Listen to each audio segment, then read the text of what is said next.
Hi everyone, welcome to Beautiful British English. My name is Paul and I want to give you a lesson today that will help you to remember vocabulary and also grammar as well.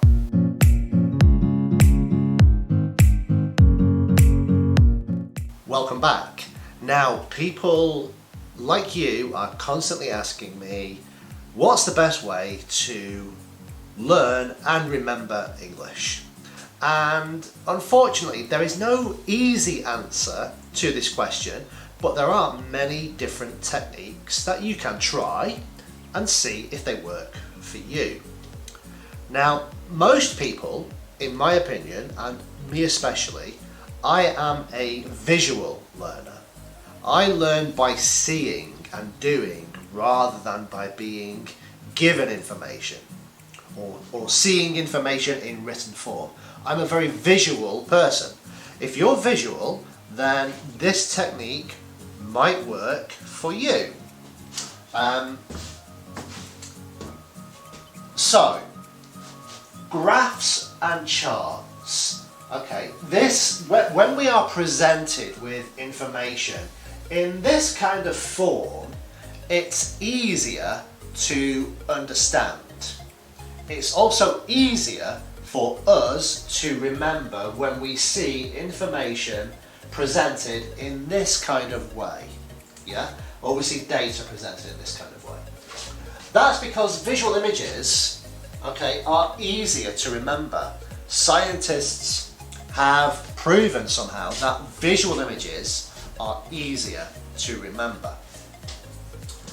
Now, also when it comes to remembering and learning, multiple inputs are also important. So multiple inputs, that means receiving the same information from different sources. That's just as important as how you remember. Okay. So, how can we turn vocabulary and grammar into a picture? Well, one of the easiest ways to do this is by using flashcards, and I'm pretty sure you guys know what flashcards are.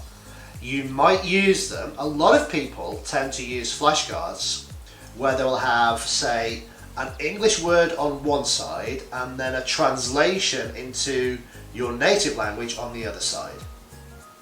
So you're seeing words, the English word one side, the same word in your language on the other side. Now for some people that works, that's great, and if that works for you, brilliant. That doesn't work for me, okay?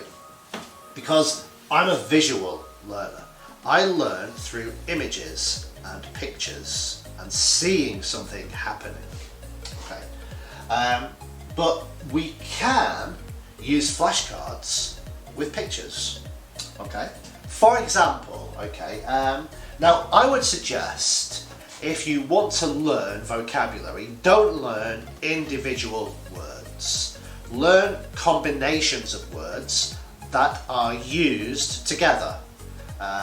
Collocations are a good example, but you don't have to use just collocations, but you can or you should use combinations of words. So instead of just learning one word, pen, yeah, learn what you do with the pen. So include nouns and verbs. I am writing with the pen, for instance. You can use nouns and adjectives. A blue pen. Verbs and adverbs. I am running quickly. Yeah? So don't learn individual words. That's my first piece of advice on this.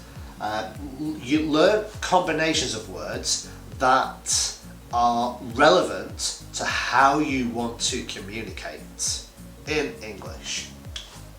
And with your flashcards, on one side you write the words that are important for you to be able to communicate. So here, very, very simple example, I have scissors, the noun, and I have the verb cut, scissors, cut. And on the other side of the flashcard, you want to draw a picture. You might not be very good at drawing. I don't think that really matters. I think what really matters is you using your imagination to create an image that will remind you about these words. You don't have to be a great drawer. Don't download pictures from the internet. You need to use your own mental capacity, your brain, to start associating these words, these combinations of words, with the picture that you create for them. And the picture that you create for them should be something that is vivid, so you'll remember it, and it should also be something that is real to you. So use real images. Make them memorable, but use real situations to help you remember. Okay? Now, with your flashcards, there are many different ways of using flashcards. There are physical flashcards, actual physical pieces of paper or card that you can hold in your hand. There are apps that you can download, or my favourite is actually to create a mental picture. So there's nothing physical, it's just in your head. This is my favourite method, but I do use these other methods as well. The reason I use the other methods, because multiple inputs are important. So you can get an input from a physical thing that you see. You can get an input from your app on your phone reminding you. Okay? And then every now and then, when you actually find yourself performing an action in your head without any prompt from a flashcard or an app, you know, you will remember this picture and you will associate that image with the vocabulary. Yeah, this is my favourite method, but I do use the other methods as well. So that is a great way for you guys to start learning and adding to your vocabulary. Yeah, but you can also use flashcards and this method for grammar and tenses. As an example, okay, so if you imagine you wanted to learn the present simple. Yeah, the present simple. So what I would do is on one side of the flashcard, I would write, for example, I do. I do to represent the present simple tense. And then on the other side of the flashcard, I would draw a picture of something I do every day. Yeah? I'm trying to think of something I do every day. Okay, but one great example would be drinking coffee. I drink coffee every day. Yeah? So the association of drinking coffee, which is something you do or something I do every day, will remind me about I do. I will associate drinking coffee with I do, which is the present simple tense, which is used to describe things that you do every day. Regular actions. Yeah. So you can use flashcards to help you learn tenses and different grammatical structures as well, just by being creative about the images that you create and the physical images that you draw, okay, on your physical flashcard. Yeah. Again, so I would suggest you guys, you want to use physical flashcards. You know, have flashcards that you can just carry around with you. Have a few in your pocket that when you have some spare time you can look at the flashcards. Okay. Download an app. There are hundreds of apps that you can use that give you, you know, flashcards. But also, don't just rely on other things.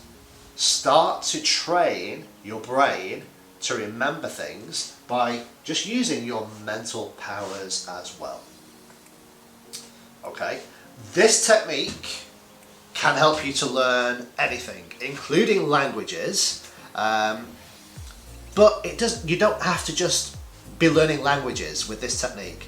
Honestly, These kinds of techniques are what memory champions use every day to learn and remember hundreds or thousands of different things. So if they can do it, and I can do it, maybe, I know you can do it to help improve your English. That's it for today. If you like this video, please give it a thumbs up and subscribe to this channel.